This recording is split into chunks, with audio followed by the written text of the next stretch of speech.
ನಮಸ್ಕಾರ, ನನ್ನ ಹೆಸರು ಅಶ್ವಿನಿ. ನಾನು 7ನೇ ತರಗತಿಯಲ್ಲಿ ಓದುತ್ತಿದ್ದೇನೆ.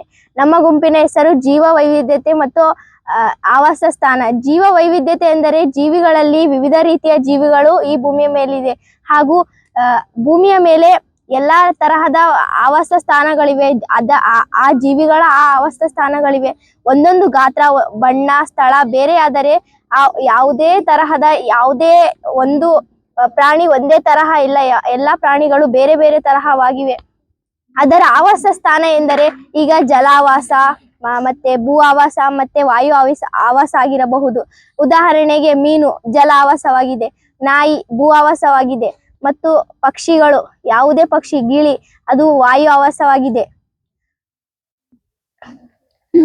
ಹೀಗೆ ಎಲ್ಲಾ ಜೀವಿಯು ಒಂದೊಂದು ಆವಾಸ ಸ್ಥಾನವನ್ನು ಒಳಗೊಂಡಿದೆ ಮತ್ತು ಅದರದೇ ಆದ ವೈಜ್ಞಾನಿಕ ಹೆಸರುಗಳನ್ನು ಒಳಗೊಂಡಿದೆ. ಬೆಕ್ಕು, ಅದರ ವೈಜ್ಞಾನಿಕ ಹೆಸರು ಫೆಲಿಸಾ ಕ್ಯಾಟನ್. ಇದರ ಪರಿಚಯ ಫೆಲಿಡೆ ಕುಟುಂಬಕ್ಕೆ ಸೇರಿರುವ ಒಂದು ಪರಿಭಕ್ಷಕ ಮಾಂಸಾಹಾರಿಯಾಗಿದೆ. ಇದು ನಾವು ಭಾರತದಲ್ಲಿ ಸಾಕು ಪ್ರಾಣಿಯಾಗಿ ಇದನ್ನು ನೋಡುತ್ತೇವೆ. ಇದು ಮಾನವನೊಂದಿಗೆ 9500 ವರ್ಷಗಳಿಂದ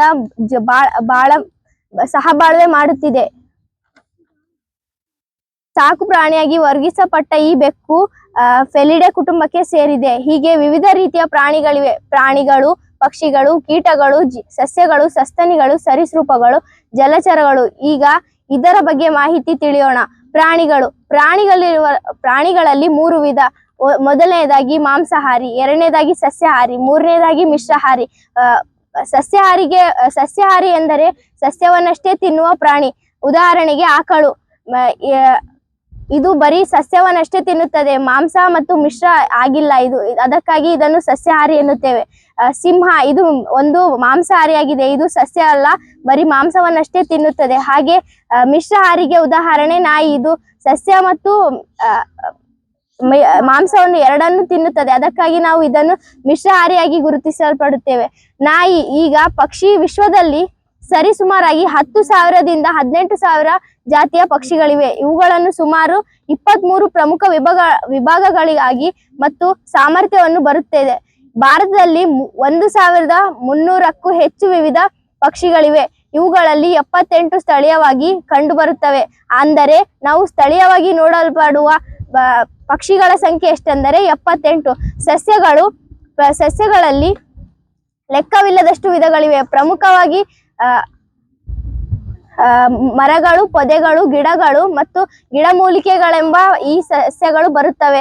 ಇದರಲ್ಲಿ ನಾವು ಸಸ್ಯಗಳು ಮತ್ತು ಗಿಡ ಮರಗಳನ್ನು ಜಾಸ್ತಿ ನೋಡುತ್ತೇವೆ, ಏಕೆಂದರೆ ನಮ್ಮ ಸುತ್ತಮುತ್ತಲಿನ ಪರಿಸರದಲ್ಲಿ ಅವು ಜಾಸ್ತಿಯಾಗಿ ಕಂಡು ಬರುತ್ತವೆ.